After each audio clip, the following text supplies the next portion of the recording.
시청자 여러분 안녕하십니까? 2월 21일 금요일 인사드립니다. 박민영입니다. 안녕하세요. 이혜은입니다. 간밤 뉴욕 증시 경기 침체에 대한 우려감이 다시 고개를 들면서 3대 지수가 하락으로 마무리를 했습니다. 특히 신규 실업수당 청구 건수가 늘어나는 모습을 보여줬고요. 월마트와 카바나 실적을 확인한 점이 크게 영향을 미쳤습니다. 이런 가운데 어제 파산 이야기를 전했던 니콜라가 추가 하락했고요. 팔란티어도 역시 전일 10% 급락에 이어서 5% 추가 급락세를 맞이했습니다. 향후 5년 동안 국방 예산 8%가량을 삭감할 수 있다라는 이슈가 팔란티어의 주가를 짓눌렀습니다. 그와 함께 금값은 사상 최고치 랠리를 펼치고 있는데요. 장중 한때 2,750달러 선도 돌파하는 모습을 함께 나타내기도 했죠. 미국 내에서도 종목별 변동이 꽤 크게 나오고 있습니다. 이에 대해서 우리 장은 또 어떤 영향을 받게 될 것인가 고민해 볼 필요가 있겠고요. 주요 산업 뉴스들 정리하면서 전략 챙겨보도록 하죠. 자, 어제 국내 증시 흐름이 어땠는지 열어보도록 하겠습니다. 어제 국내장은 그간의 상승에 대한 부담을 고스란히 반영하면서 떨어졌습니다. 코스피, 코스닥 모두 하락이었고요. 거래대금은 여전히 많았습니다. 이 거래대금이 굉장히 많은 상황에서 악재성 뉴스에 반응하며 차익 실현이 나오는 쪽으로 시장이 풀어졌고요. 양 지수에서 하락 종목 개수도 꽤 많았던 하루가 되겠습니다. 자, 어제 우리만 빠진 것은 아닙니다. 트럼프 관련한 불안감이 반영이 되면서 아시아 증시 전반적으로 조금 부진했는데요. 올해 들어서 미국 외 지역으로 특히나 아시아권의 지역에 주가 강세의 흐름이 있었죠. 나스닥에서 조금 빠져나왔던 유동성이 아시아로 흘러 들어왔고 우리 증시도 그에 힘입어서 강했습니다. 코스피 7거래 연속해서 올랐죠. 그동안 150포인트나 상승했었는데 어제는 결국 8일 연속 상승을 달성하지 못하고 떨어진 채 거래 마쳤습니다. 자, 트럼프의 발언이 영향이 줬죠. 자동차나 반도체, 의약품, 목재 등의 관세를 부과하는데 기존에 우리가 생각했던 것은 4월 2일이었는데 그 부과 시기를 조금 앞당기는 멘트였습니다. 한 달 이내. 그러니까 지금부터 언제가 될지 모르겠다라는 식으로 관세 부과에 대한 시기적인 우려를 조금 키웠고요. 이것은 차익 실현의 명분이 되면서 어제 양지수에 부담이 됐습니다. 2차 전지 상승세로 그나마 코스피는 좀 방어했고요. 약보합에 그쳤죠. 반면에 코스닥은 로봇, 소부장, 바이오, 반도체 등이 하락했고요. 오로지 중국 소비 테마만 강세를 기록하기도 했습니다. 비미국 증시가 꽤 강했다가 차익 실현이 나왔는데 뭔가 추세의 변화를 고민해 봐야 될까요? 아니면 이것을 조정의 기회로 삼아야 될까요? 굉장히 고민되는 순간이 되겠습니다. 자, 어제 올랐던 쪽은 어제 이 시간에 살폈었던 5월에 봄이 올까 한한령 해제 기대감입니다. 중국의 문화사절단이 한국에 곧 파견되기 시작할 것인데 5월 한한령 해제에 대한 기대감이 피어나오면서 어제 때마침 주요 상반기 주도 섹터에서 나왔던 자금들이 이리로 다 집중이 되는 현상 나타났습니다. 여기 빨간색으로 표시된 것이 어제 다 올랐던 종목들이 되겠는데요. 화장품에서도 토니모리 등의 종목들 굉장히 강하게 반응하기도 했고요. 엔터 쪽에서도 YG 플러스 상승세, CJ E&M의 주가 강세도 도드라졌고요. 스튜디오 드래곤 혹은 A스토리는 상한가까지 올라가기도 했습니다. 그리고 참 반응하지 못했었던 여행주도 어제 강했어요. 모드 투어나 SMCNC 등의 급등세도 확인되기도 했죠. 전반적으로는 어제 이쪽에서 엄청난 거래가 돌았다라는 것을 살펴볼 수가 있겠습니다.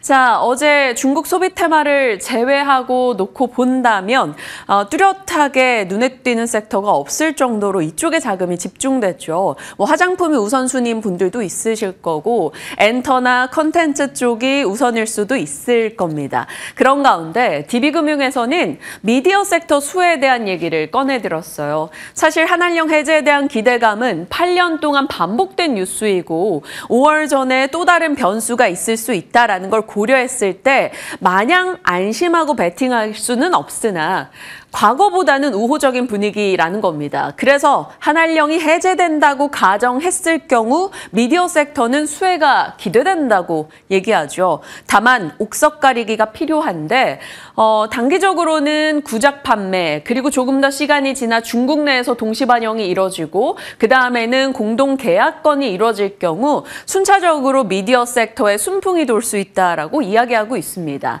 그래서 IP를 직접 보유했거나 과거 중국향 판매 이력이 있거나 아니면 연간 10편 이상 안정적으로 제작을 할 수 있거나 OTT, 글로벌 OTT와 협력했던 바가 있던 곳들을 주목하자라고 얘기합니다. 어제 영상 콘텐츠줄 보실까요?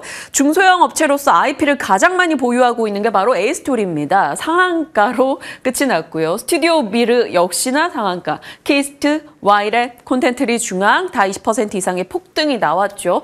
스튜디오 드래곤까지도 올라가면서 정말 이들의 한 4개월치의 하락을 단숨에 메꿔버리는 시세가 나오기도 했습니다. 자, DB금융에서는 이 미디어 섹터 수혜 속에서 눈여겨볼 종목들을 얘기하고 있는데요.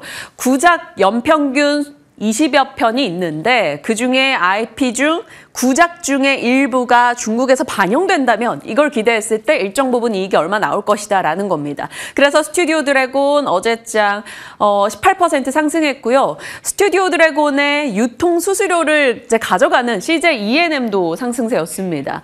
스튜디오 드래곤 정말 오랫동안 하락했다가 어제 단숨에 몇 달치를 회복해버리는 모습. 얼마 전에 매도하셨던 분들이라면 얼마나 속상할까라는 생각도 들었습니다. 자, CJ ENM도 7%대 상승으로 6만 원 넘어섰고요. 콘텐트리 중앙 한번 볼까요? 조금 올랐다 하지만 아직 올라도 시총이 2천억 원대 불과하기 때문에 구작이 중국에서 방영된다던가 혹은 동시 상영이 이뤄질 경우 충분히 메리트가 있는 선택지다라고 얘기합니다. 자, SBS 같은 경우는 어제 그렇게 상승하지 못했어요. 주가가 못 올랐기 때문에 오히려 관심을 두자라고 얘기합니다. 왜냐하면 유통을 직접 하기 때문에 마진율이 굉장히 좋은 편이라고 하죠. 한한령 해제 시 역시나 못난이 소외 종목에서 반등이 나온다면 SBS도 보자라고 얘기하네요. 자, 어제 가장 핫했던 것. 거래가 많이 실렸던 것, 바로 A스토리. 중소형 제작사 중 보유 IP 가장 많습니다. 우영우 등 빅마우스, 모래꽃, 이거 중국에 방영하는 것에 대한 협상을 하고 있거나 준비를 하고 있거나 라는 평가가 나오고 있죠.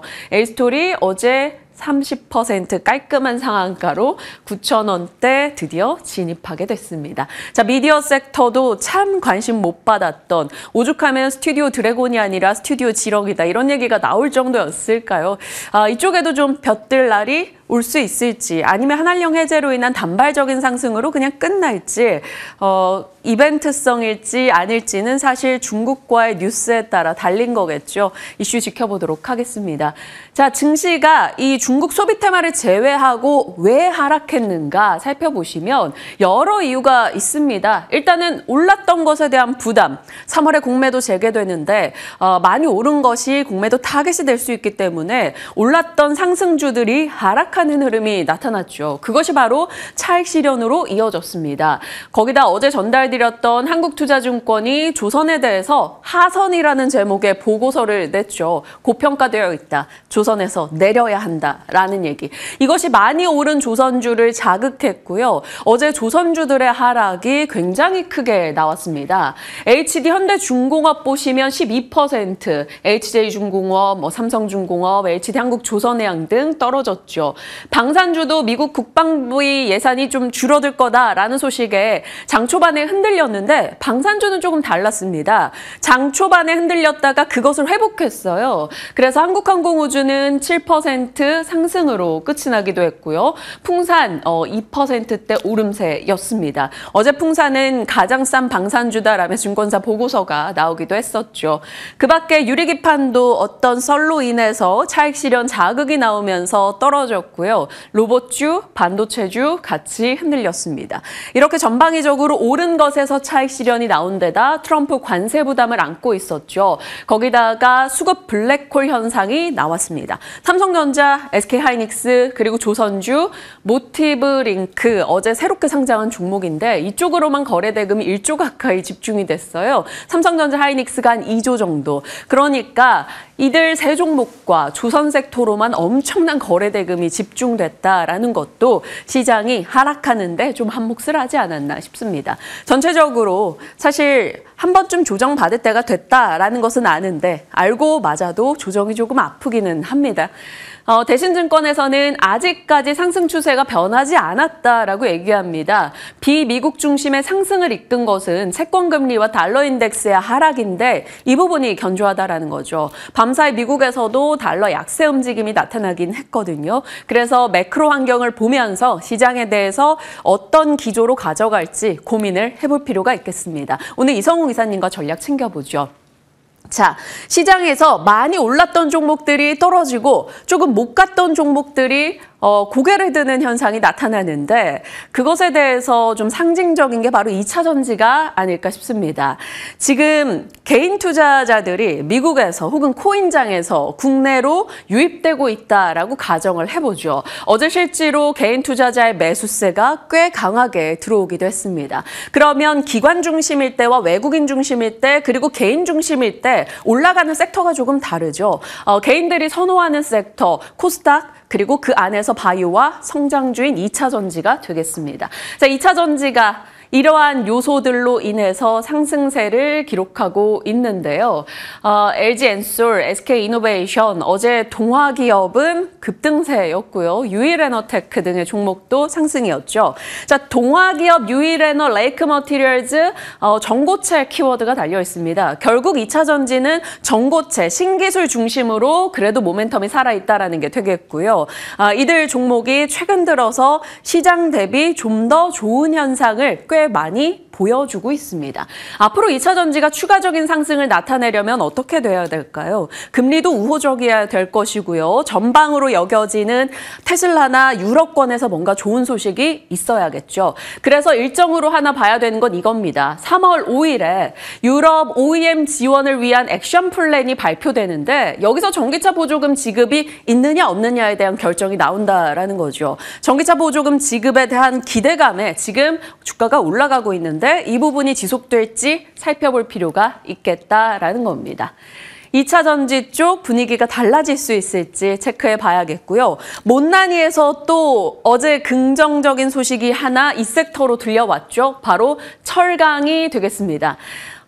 속보였습니다. 정부가 중국산 후판에 최대 38%까지 잠정 반덤핑 관세를 부과할 것이다 라는 소식이었죠. 현대제철이 작년 7월에 이에 대한 반덤핑 제소를 했고요. 10월부터 예비조사에 들어갔다가 어제 결과가 나온 것입니다. 이제 산업부가 체킹을 한 것이고 건의를 했고요. 기획재정부가 오케이 할 경우 집행이 즉각적으로 이뤄지게 될 겁니다. 자, 후판이라고 하면 다들 아시죠? 6mm 이상의 두꺼운 철판입니다. 선박이나 건설용 철강제 등에 많이 사용되는데 이것이 사실 2021년도부터 해서 중국에서 엄청난 저가 물량이 유입이 됐고요. 국내 철강사들이 그것으로 곤욕을 치렀던 바가 있습니다. 이에 대해서 중국판 후판을 조금 제재하는 소식이 나온 것이죠. 그러면 국내에서 후판을 생산하고 있는 업체들에게는 당연히 호재성 이슈가 될 수밖에 없습니다. 포스코에서는 후판 550만 톤 생산하고요. 현대제철에서도 꽤 많은 매출 비중을 후판이 차지하고 있었습니다.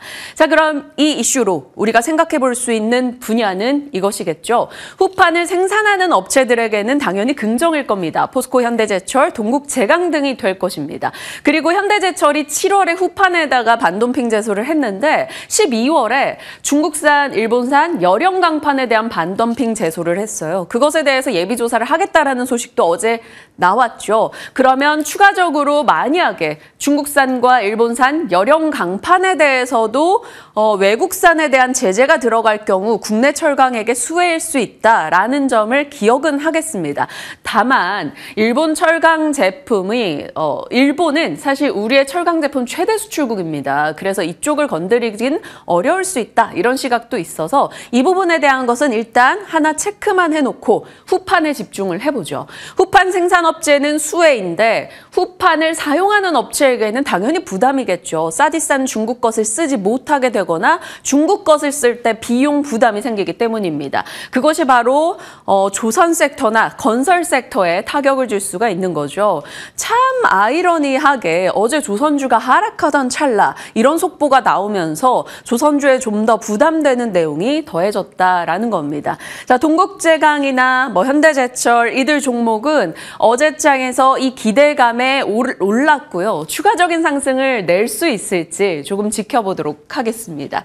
자, 이렇게 후판의 생산업체는 수혜, 후판을 사용하는 업체, 조선과 건설 등에는 피해 우려감이 있는 거고요. 중국의 보복 조치에 대한 우려도 있습니다. 지금 중국은 막 한한령 해제 기대감 이렇게 따뜻하게 무언가를 풀어주는 느낌의 뉴스가 나오고 있는데 우리가 갑자기 반덤핑 관세 이야기가 이어지면서 중국이 그러면 한한령 해제 안 하는 거 아닐까? 아니면 다른 보복을 하지 않을까? 이런 우려감도 시장 일부에서는 거론되고 있습니다. 궁금해지네요. 앞으로 어떻게 흘러갈지요. 자, 철강업체, 이 이슈가 당연히 철강업체들에게는 호재일 겁니다. 철강업체들이 1년 사이 영업이익이 30% 넘게 증발을 했고요. 현대제철, 중국산 저가 후판이 엄청나게 들어왔던 2021년도부터 주가 하락을 보실까요? 정말 많이 오랫동안 떨어진 바 있었습니다. 중국산 후판 수입량이 그 기간 동안 4배 늘었었고요. 싼 후판 때문에 국내 철강사들의 매출이 많이 줄었던 바가 있었죠. 영업이익 보시면 2021년도에 2조 4천억 원이었거든요. 그런데 작년에 3,100억 원에 그치기도 했었습니다. 이들 대응이 가능할 것인지 궁금해지네요. 오늘 철강주에 대한 전략 챙겨볼 것이고요. 중국산 물량 견제로 인해 최악을 탈피한다고 해도 만약에 미국의 이제 수입 철강에 대한 관세 부과가 강하게 이뤄질 경우 미국으로 못 가는 철강 제품들이 세계 곳곳에 풀려서 또 가격 경쟁에 우려감이 있다. 이런 얘기도 나오고 있습니다. 자, 이렇게 어제 들려왔던 소식들 살펴봤고요. 오늘 새벽에 추가된 뉴욕장의 분위기 보겠습니다. 완전 나이키 흐름이네요. 떨어졌다가 일부 조금 회복하려는 듯한 흐름으로 마무리가 됐습니다. 이렇게 하락하게 된 이유는 월마트의 실적에 대한 아쉬움이 있었죠. 실적은 괜찮았는데 가이던스에 대한 실망감. 그러면 시장에서는 월마트가 상징하고 있는 것을 알아야 될 겁니다. 월마트라는 것은 미국의 소매 이런 쪽을 상징하고 있죠. 그래서 이쪽의 가이던스 하락은 소비 둔화의 신호가 아니냐 이런 우려감이 있었는데 때마침 경기 선행지수도 하락했고요. 신규 실업 수당도 예상을 상회하면서 고용 부분이 좀 빡빡해졌다라는 것을 확인한 듯한 느낌이었습니다. 순식간에 경기 침체에 대한 우려로 진행이 됐고요. 3대 지수는 하락이었죠.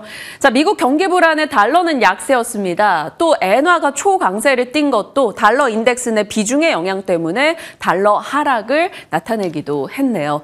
자, 이런 가운데 한번 보시죠. 월마트. 가이던스가 부진하면서 경기 불안을 자극하고 6% 떨어졌습니다. 비슷한 맥락으로 중고차 플랫폼 카바나도 마찬가지인데요. 실적은 양호했는데 전망이 조금 불확실했습니다. 그리고 신용카드 연체율이 급등하고 있는 가운데 이 카바나 쪽도 저신용자 연체에 대한 확대 우려감에 주가가 급락하는 모습 있었네요.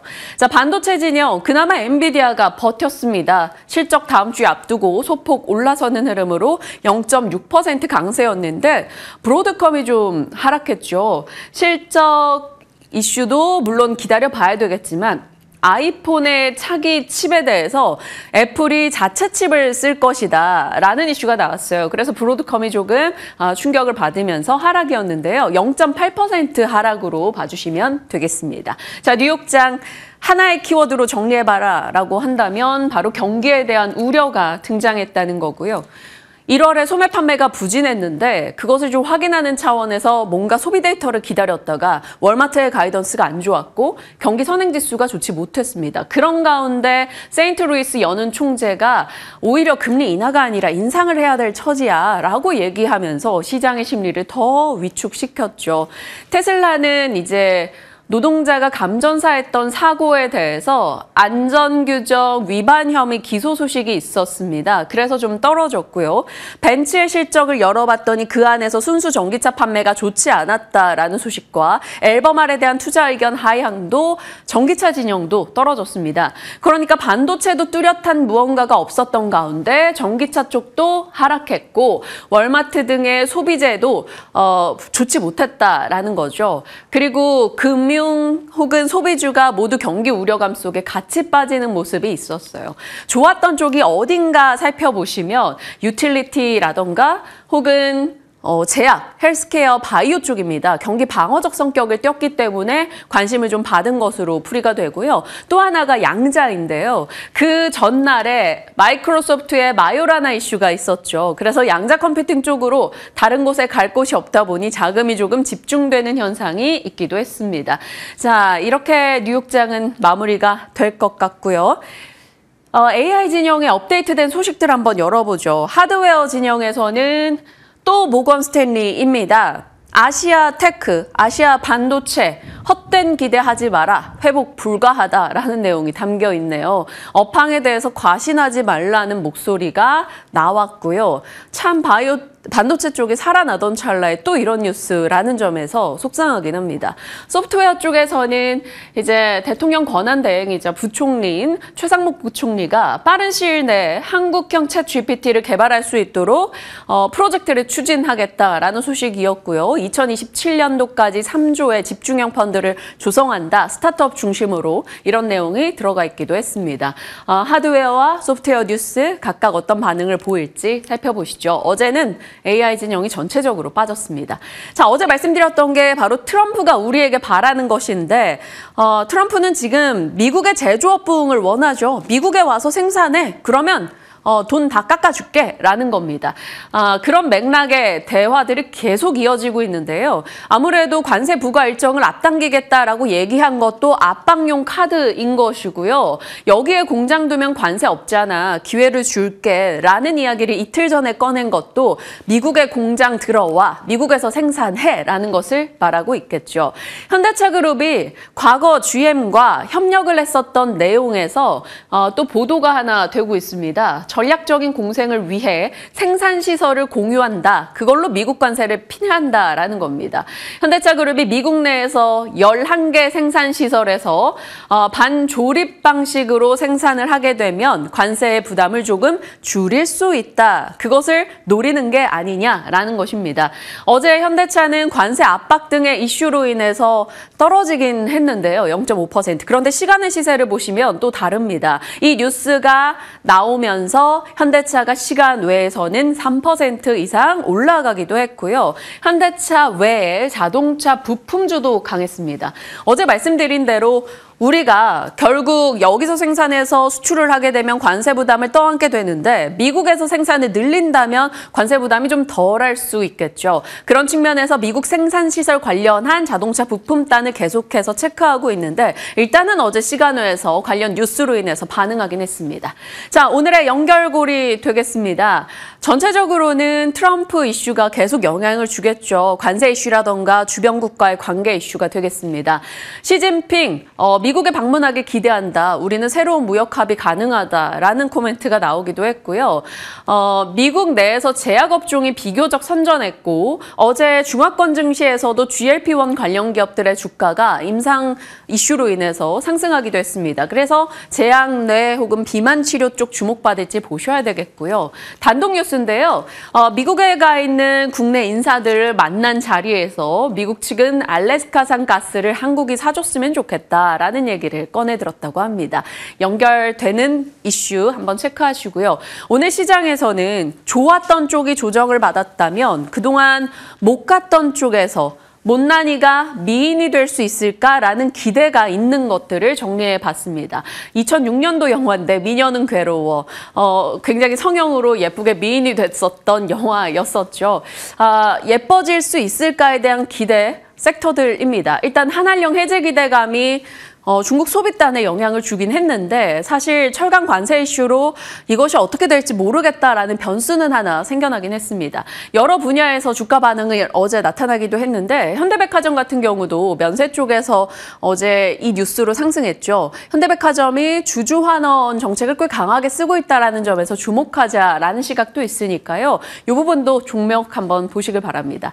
자, 2차 전지도 마찬가지입니다. 어제 해은앵커 자세하게 브리핑을 해주셨는데 2차 전지 쪽 여러 모멘텀이 있는 가운데 어제 시장 대비 훨씬 견조했죠. 시세를 이어갈 수 있을지 궁금합니다만 밤사이 미국장에서는 2차 전지 밸류체인은 떨어졌습니다. 다만 우리 장이 지금 움직였던 것은 우리의 수급적인 이슈 영향이 더 컸기 때문에 따로 가게 될지는 보셔야겠죠.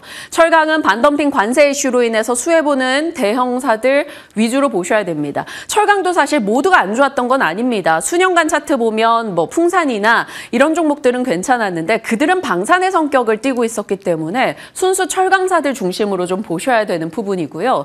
자동차 부품은 미국 내 생산이 늘어날 경우 연결되는 종목들 위주로요. 그리고 얼마 전에 이 에틸렌 산업의 쌀 얘기했었는데 화학 섹터도 일단은 더 체크가 필요합니다. 트럼프가 지금 기울이고 있는 모든 노력에서 전통 에너지 공급이 늘어나는 쪽으로 가고 있죠. 가스나 원유나요. 이쪽이 늘어나서 에너지가가 떨어진다라는 것은 석유 화학 업체들에게는 비용이 줄어드는 일이기도 합니다. 거기다가 중국의 경기가 회복될 수 있을까에 대한 기대, 양회도 있다 보니까 미국과 중국발 모멘텀을 함께 받게 된다면 못난이 화학주도 좀 나아질 수 있을지 궁금해집니다. 금호석유 같은 경우는 재무구조나 주주 환원책도 꽤 메리트가 있죠. 상대적으로 다른 화학주보다는 선전했던 이 종목 일단 체크해 놓겠고요. 롯데케미칼은 정말 많이 빠졌습니다. 정말 많이 빠졌던 이 종목이 최근에 비주력 사업을 좀 철회하면서 안 좋은 것들을 털어내고 있는 분위기죠. PBR 0.3배까지 떨어져 있는 롯데케미칼 이런 쪽도 최근에 분위기가 조금씩 달라지고 있는데 그냥 단발적인 흐름일까요? 어떨지 지켜보겠습니다. 자, 이 못난이 후보에서 분위기를 탈 수 있는 미인주가 될 게 무엇일지 잠시 후 전략 살펴보도록 하겠습니다. 이렇게 연결고리 흐름들까지 짚어봤고요. 섹터 뉴스로 이어가 보도록 할 텐데요. 어제 중국 소비 이슈가 꽤 주목받았던 가운데 화학 섹터 대 화장품 한 번 더 살펴보도록 하겠습니다. 화장품 어제 LG생건, 토니모리 등등 다 괜찮았더라고요. 네, 다시 한번 이 중국의 기대감을 안고 갈 수 있을 것인가에 대한 이야기들이 솔솔 풍겨 나오고 있습니다. 어떻게 흘러가게 될지 여러 연구원들의 코멘트들도 살펴볼 수 있었는데요. 함께 들여다보시죠. 자, 문화사절단에 대한 기대감 커지고 있습니다. 물론 앞서서 민영 앵커가 전해주었던 것처럼 이 중국산 철강에 대한 최대 38%의 관덤핑 관세 부과 이슈가 어떤 영향을 미치게 될지는 조금 지켜보셔야 되겠습니다. 그런데 그동안 화장품 관련주들 조정이 꽤나 크게 나왔던 종목들이 있기 때문에 그러한 가운데에서는 모멘텀을 찾아볼 수 있지 않을까라는 기대감도 솔솔 풍겨 나오고 있는 건데요. 3월, 5월 그리고 상반기까지 일단은 전면 문화 개방을 계획하고 있다는 것을 기대하면서 현재 주가는 흐름을 나타낼 것으로 예상이 됩니다. 특히 어제 강하게 자극을 받았던 쪽은 콘텐츠 쪽이었는데요. A스토리, 그리고 키이스트, YG플러스, 판타지오는 상한가 안착을 했고 52주 신고가에 안착한 종목들은 엔터사들 주로 많이 포진해 있었습니다. YG 엔터테인먼트, SM, 하이브, JYP 엔터테인먼트, 이 엔터 4사가 모두 들어가는 모습을 보여줬고요. 그리고 SM의 자회사로 들어가 있는 이 버블 사업을 운영하고 있는 디어유도 함께 52주 신고가를 장중에 경신해냈습니다. 그리고 사랑의 하추핑, 저희는 여러분의 경제핑이 되고 싶은데 이 쌈지엔터가 역시 52주 신고가를 장중에 경신을 해내기도 했죠. 자, 그런 가운데에서 화장품 관련주들의 약진도 돋보였습니다. 토니모리가 16.8%, 아모레퍼시픽, LG생활건강 같은 경우는 중국 쪽의 사업군이 여전히 많이 비중을 차지하고 있죠. 아모레퍼시픽 5.2%, LG생활건강은 6% 넘게 오름세를 나타내기도 했습니다. 그리고 화장품 하면 국내 국내의 ODM사, OEM사의 기술력이 상당히 높게 평가가 되기 때문에 OEM, ODM 쪽도 함께 자극을 받아가는 모습을 보여줬죠. 문화사절에 대한 기대감 속에서 주가의 최근 추이는 어땠는지 한번 들여다보겠습니다. 최근 1년간의 주가 추이인데요. 아모레퍼시픽과 LG생활건강은 사실 조금은 상대적으로 부진한 흐름을 보였던 2024년이었습니다.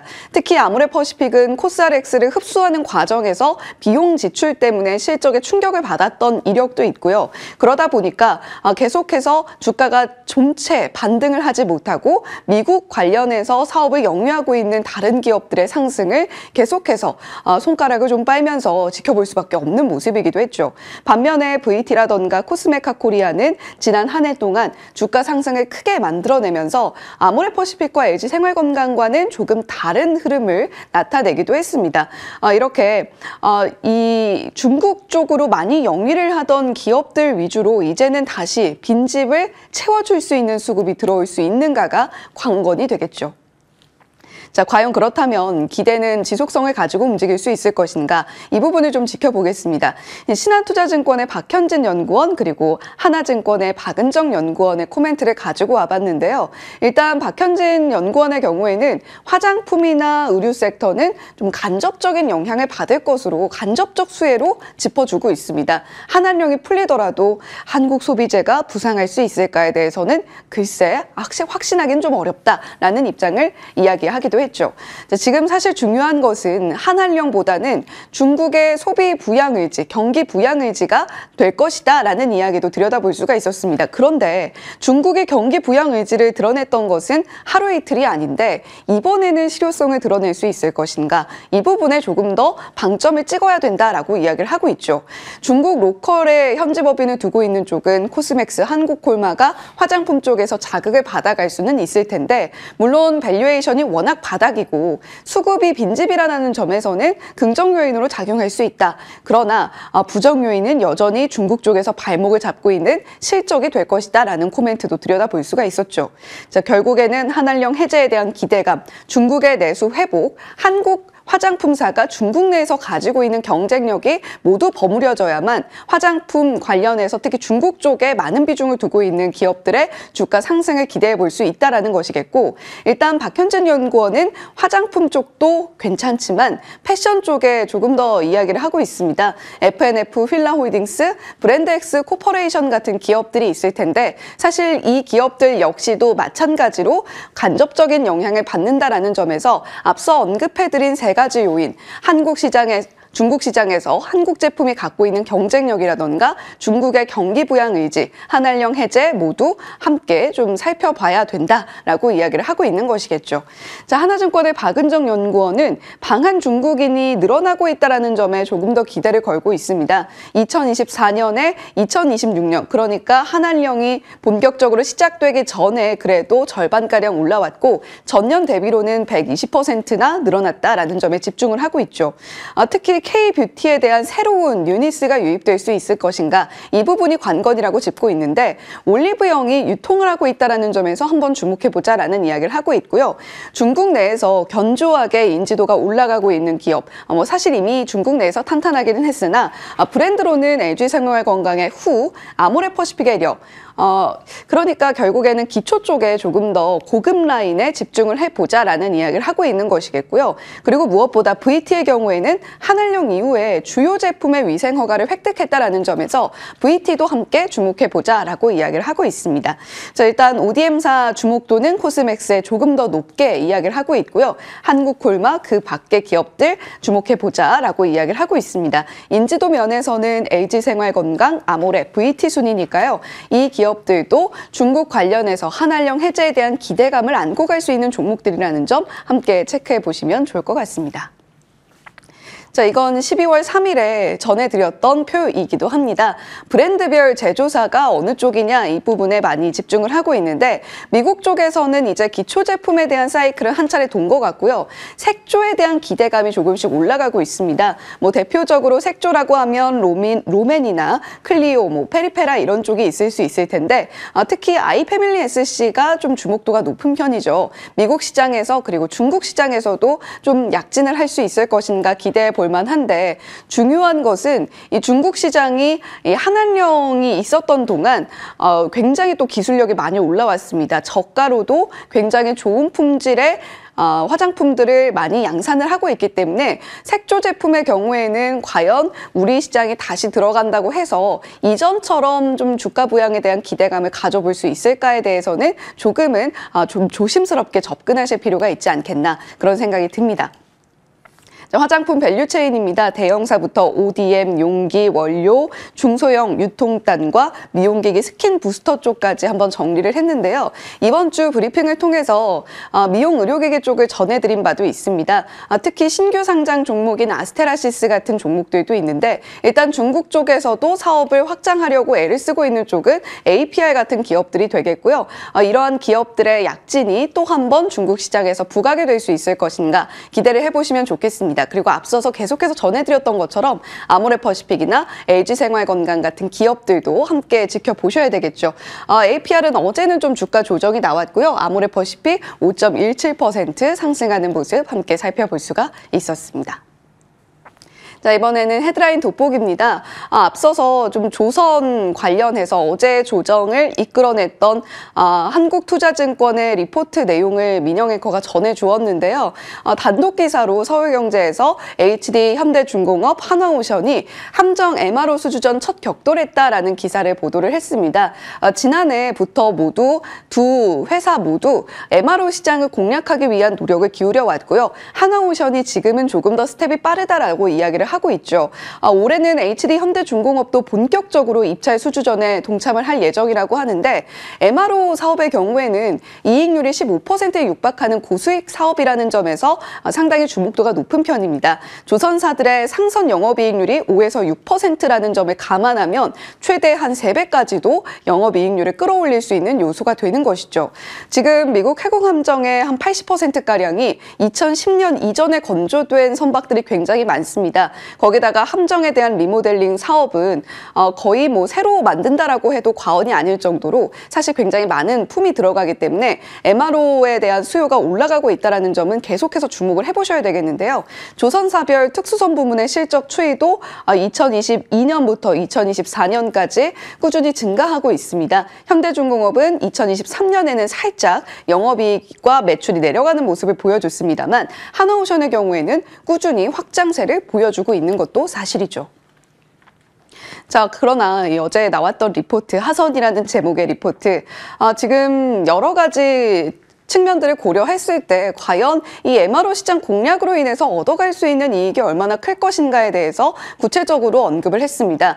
한국의 조선사가 향후 30년간 총 시장 대비해서 확보 가능한 퍼센테이지는 16.1%에 불과하다라고 이야기를 하고 있고요. 무엇보다 문제로 삼고 있는 것은 밸류에이션입니다. 아무래도 그동안 좀 주가가 많이 올랐기 때문에 이렇게 16.1%의 물량을 30년 동안 가져가게 되는데 과연 업사이드가 이렇게까지 많이 더 열려 있을까에 대해서 근본적으로 의구심을 제시하고 있는 것이겠죠. 자, 일단 기업 가치의 증대 효과는 한화오션이 4조 7천억 원가량, HD 현대중공업은 4조 3천억 원가량으로 추산이 되고 있다라고도 전하고 있습니다. 이 한국투자증권의 여러 추산 근거도 함께 제시를 했었고요. 일단 HD 현대중공업과 한화오션의 올해 MRO 시장에 진출하겠다는 의지는 확실히 분명해 보입니다. HD 현대중공업은 사실 지난해에는 도크가 좀 부족해서요. 참여를 하지 않았는데 올해는 이 해상 수송사령부의 군수지원함 한 척 MRO 입찰 사업에 동참하겠다라는 의사를 밝힌 상황이고요. 한화오션도 동일한 사업에 MRO 사업 수주를 위해서 박차를 가할 예정입니다. HD 현대중공업의 지금 현재 목표치로 삼고 있는 쪽은 올해 2척에서 3척, 한화오션은 6척까지 수주하겠다라는 의지를 드러내고 있다는 점도 참고를 해보셔야 되겠죠. 자, MRO 시장의 타임라인도 다시 한번 정리해 보겠습니다. 영국의 군사업 정보업체 제인스가 2024년 기준으로 미국 시장만 한 20조 가량의 MRO 시장이 열려 있다라고 이야기를 하고 있는데요. 한화오션과 HD-현대중공업, 삼성중공업까지 13년 만에 동반 흑자를 기록했던 지난해였습니다. 2024년에 필리조선소 지분 100%를 인수한 한화오션, 그리고 HD-현대중공업의 본격적인 수주전 참가 소식, 그리고 삼성중공업도 역시 MRO 사업의 생산성 향상에 주력하고 있다는 점을 주목을 해보셔야 되겠는데, 상대적으로 한화오션과 HD-현대중공업 쪽에 시선이 더욱더 많이 쏠려 있는 것은 사실입니다. 자, MRO 타임라인 한 번 더 정리를 해봤고요. 2024년에 이 10월분까지 정리를 해드린 바가 있는데, 올해는 이 마크 켈리 애리조나주 상원의원이 한화오션이 미국에서 인수한 필리조선소를 방문했다라는 소식이 18일에 들려왔습니다. 이 마크 켈리 의원 같은 경우는 미 조선업과 항만시설법 발의를 주도를 하면서 아무래도 이 국내 조선사들의 밸류를 조금 더 어떻게 보면 할인을 시킨 장본인이기도 하겠죠. 향후 10년 내에 전략 상선단 250척까지 확대하겠다라는 이야기도 나와 있는 만큼 지금 뭐 리포트에서 주목하고 있는 부분 외에도 혹시라도 더 업사이드가 열려 있을 수 있을 것인가 지금 시점에서 한번 점검해 보면 좋겠습니다. 자, 그렇다면 MRO 관련 기업들, 이전에 한국투자증권에서 정리한 내용들 한 번 더 가지고 와봤고요. 사실 방산과 조선, 부품사들 버무려져서 MRO 관련 기업들이 포진해 있다는 것은 모두 알고 계실 겁니다. 중요한 것은 한화그룹주가 아닐까 싶은데요. 한화에어로스페이스, 지금 뭐 한화임팩트파트너스와 한화에너지가 가지고 있던 지분을 모두 끌어모아서 한화오션의 최대 주주로 올라서 있는 상황입니다. 이제 MRO 관련한 종목이다라고 이야기를 하면 한화에어로스페이스도 역시 주목을 받을 수밖에 없겠죠.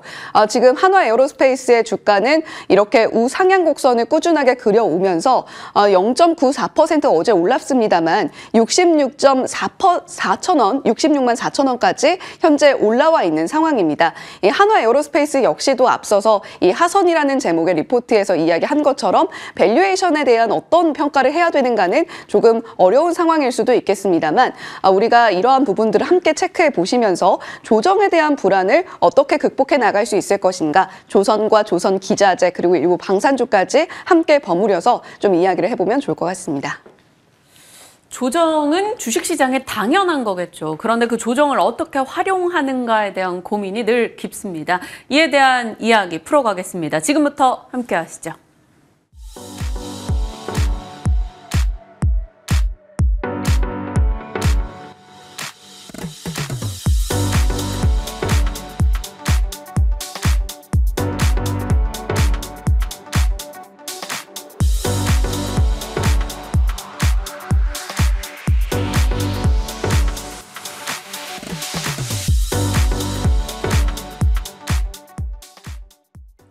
글로원 파트너스 이성홍 이사님과 시장 전략 챙겨봅니다. 이사님 어서 오세요. 네, 안녕하십니까. 안녕하십니까. 미국 외 진영으로 자금이 많이 집중되면서 이 연초에 좋은 분위기 이어왔던 국내장인데요. 어제장은 하락이었습니다. 키워드는 관세가 계기가 된 차익 실현일 텐데요. 오늘 밤사이 미국에서도 경기 침체 우려감에 또 하락이 나와서요.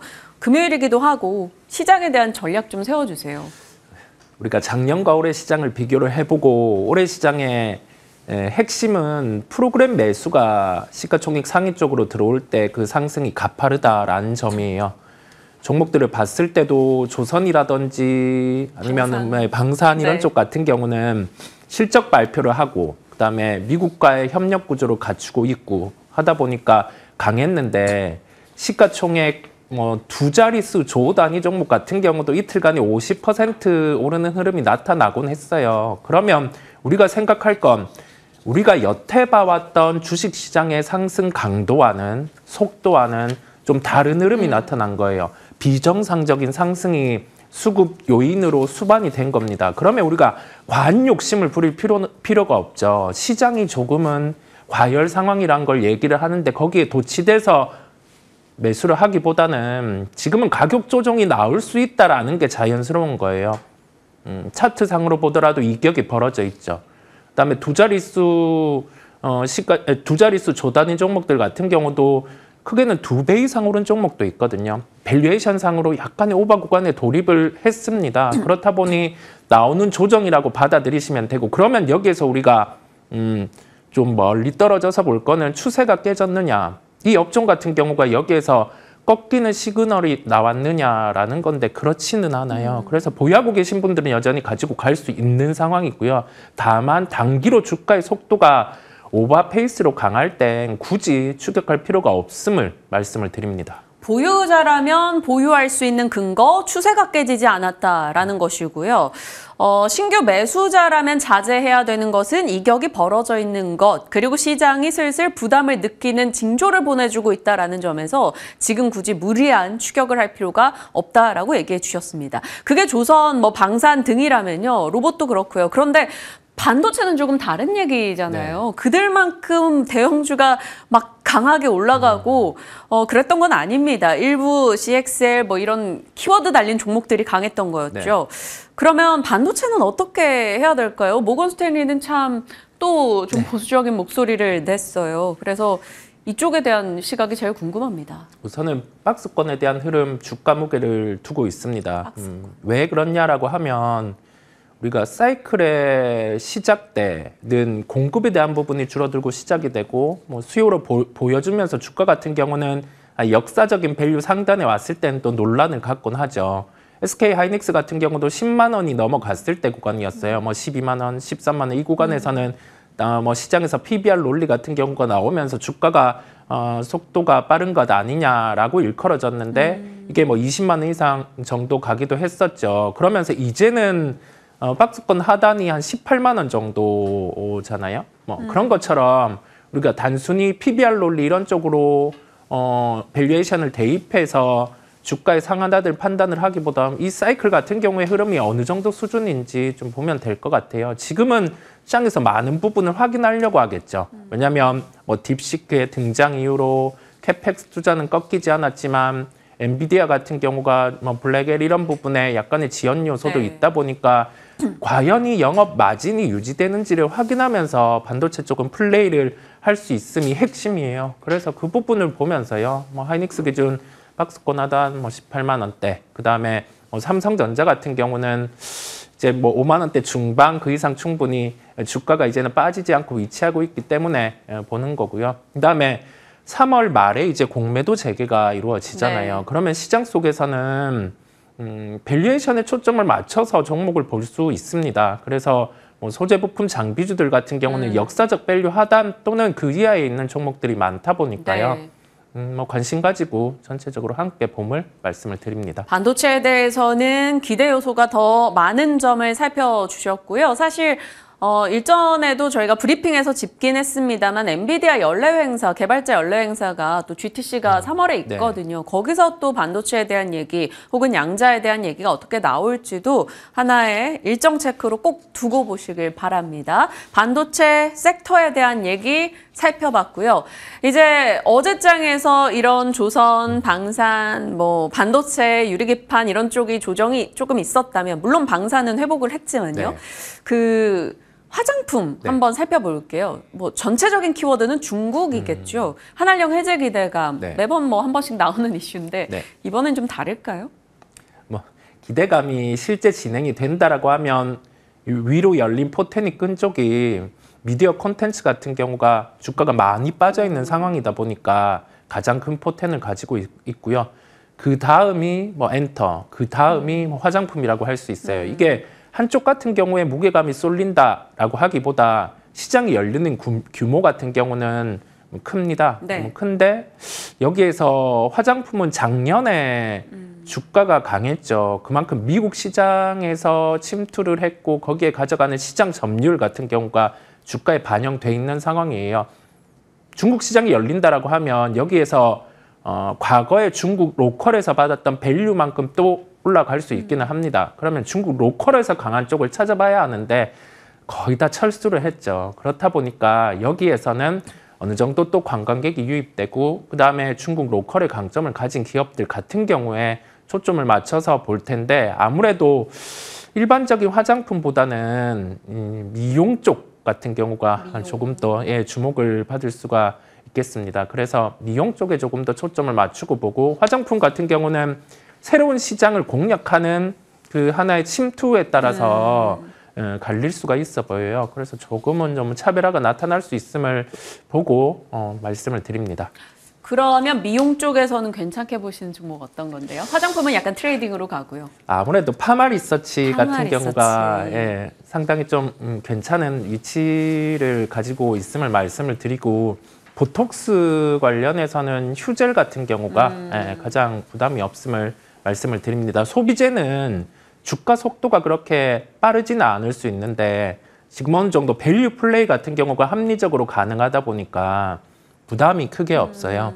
예, 그래서 뭐 소비재 관련해서는 미용 쪽을 초점에 맞추고 살펴보시면 된다라는 말씀 드립니다. 아까 미디어 콘텐츠의 상승 포텐 여력이 좀 꽤 많이 열려 있다라고 얘기하셨는데 어제 급등한 에이스토리, 뭐 스튜디오 드래곤 등등에서도 좀 등대 종목이 있다면 뭐 두 종목 다, 예, 두 종목 다 핵심으로 볼 수가 있고요. 작은 거 하나, 큰 거 하나요? 네, 이게 왜 그렇냐라고 하면 시장이 열린다는 가정을 했을 때 엔터 같은 경우는 주가가 최근에 좀 올라 있었고 미디어는 기대감이 너무 바닥이다 보니까 빠져 있었다 보니까요. 그래서 그 두 종목 같은 경우를 뭐 준비를 해놓으면 된다라는 말씀 드립니다. 네, 물론 동시 상영이라던가 뭐 갖고 있는 IP가 중국에서 방영된다던가 이런 구체적인 뉴스가 뒤따라야 한다라는 점은 아셔야 되고요. 기대감 플레이는 한계가 있다라는 점 기억해 주시죠.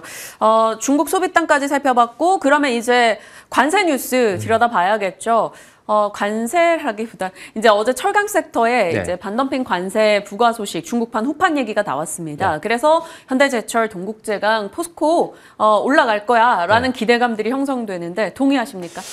네, 올라갈 수는 있습니다. 그런데 우리가 어제 한한령 해제에 대한 가능성을 놓고 대형 엔터주들이 시가부터 갭 상승이 컸죠. 네. 그리고 나서 살짝 반응하다가 대부분 좀 조정이 나왔습니다. 뭐 철강주 같은 경우 또한 약간 비슷할 수 있어요. 다만 엔터주와는 주가 위치는 다르긴 했어요. 어제 엔터주의 시초가 같은 경우는 거의 밸류에이션 상단 정도까지 한번 시도를 한 그 밸류 수준의 가격이었고요. 철강 쪽은 좀 다르기는 한데 여기에서 갭이 만약에 뭐 현대제철 기준으로 두 자릿수 갭 상승이 나온다 라고 하면은 조금은 뭐 추격에 대한 부분에 부담은 존재를 합니다. 예, 그래서 되려 후판에 대한 이슈로 조선주가 조정이 나온다라고 하면 조선주 플레이를 하는 게 저는 낫다라는 말씀을 드립니다. 지금 사실 안 그래도 사실 많이 빠져 있지만 이들은 굉장히 좀 시총도 큰 네. 종목들이고 무겁기도 하고 이들 종목이 급등을 하게 된다면 자금이 얼마나 들어가야 될까라는 생각도 문득 드는데 그래서 이 철강에 대한 플레이보다는 지금 어제 조선주 하락 나온 가운데 조선주에 대해 부담되는 뉴스가 나온 상황 오히려 조선주가 조정받는다면 매수 기회로 그러면 기존에 좋게 보셨던 조선주들 위주로 플레이할까요?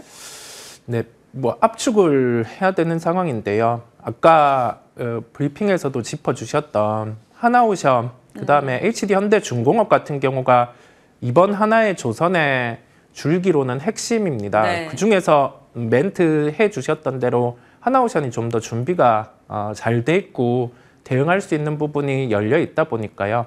네, 하나오션에 대한 플레이 같은 경우를 열어두고 말씀드립니다. 네, 너무 재밌습니다. 이 이슈 속에 저쪽에 대한 흐름으로 이어지니까요. 자동차 부품 살짝만 여쭤볼게요. 결국 트럼프가 원하는 건 내 나라에 와서 생산해라는 네. 건데 그러면 자동차 업체들이 그에 좀 순응을 한다라고 가정했을 때 그리고 지금 시장이 약간 못난이를 주목하는 트렌드잖아요. 네. 그럼 자동차 부품 정말 못 갔던 이쪽도 기대 요소가 있나요? 기대 요소가 있고 하루 이틀 정도는 강할 수가 있어요. 뭐 이틀간에 한 50% 정도의 상승이 나오는 종목이 있겠죠. 한 종목은 오늘 뭐 시장 속에서 자동차 부품 중에서요. 상한가를 들어가는 종목도 있을 거라 생각을 해봅니다. 그러면 한 이틀 정도, 이틀에 한 50% 오르고 좀 뭐 추후에 스케줄이 나오면 또 움직이고 이런 식으로 될 것 같아요. 작은 종목당 같은 경우에서 좀 시세가 날 수 있으니까 뭐 그 부분을 선호하시는 분들은 플레이가 가능함을 열어둡니다. 다만 이것이 장기 베팅은 아니라는 네. 점에서 단기 플레이는 자동차 부품단 체크할 수가 있다라는 점. 이것을 며칠간 브리핑에 담았는데 네. 잘했죠? 네. 네. 네, 이제 이성우 기자님의 픽 보겠습니다. 와, 이 종목 어제 네. 보고 있으면 막 정신이 없었어요. 통화기업. 네. 약간 단기 플레이일까요? 어쩔까요? 뭐 계속 추적을 해야 되는데 이 종목을 택한 부분의 핵심은 미국의 공장을 보유하고 있고 이제 작년 4분기에 준공이 되었다라는 점이에요. 한 8만 5천 톤, 6천 톤 정도의 미국의 전해액 공장을 갖고 있어요. 때마침 현대기아차 같은 경우도 미국 공장 부분이라든지 시행과 협력이라든지 그 부분을 계속 언급을 하고 있는 상황이다 보니까 오늘 자동차 부품주들이 강할 때 미국의 공장을 가지고 있는 소재 기업들 같은 경우도 함께 반응을 할 수 있음을 열어둡니다. 단기에 주가 반등이 좀 달랐죠. 반응이 다르다라는 거는 내포하고 있는 게 어떤 사항들, 수주에 대한 사항들 아니면 여기에서 미국 공장이 초점을 맞춰서 납품이 나가는 게 정해질 수 있는 점 다양하게 추측을 해볼 수 있다 보니까 주가 반응이 다를 때 좀 주목을 해볼 필요가 있음을 말씀을 드립니다. 목표가는 16,000원 정도를 말씀드리고요. 손절가는 추세가 꺾이는 가격이 11,000원을 말씀을 드립니다. 네, 확인해 가도록 하겠습니다. 시장에 대한 다방면에 대해 전략 챙겨봤습니다. 이성웅 이사님과 이야기 풀어봤습니다. 오늘 말씀 고맙습니다. 네.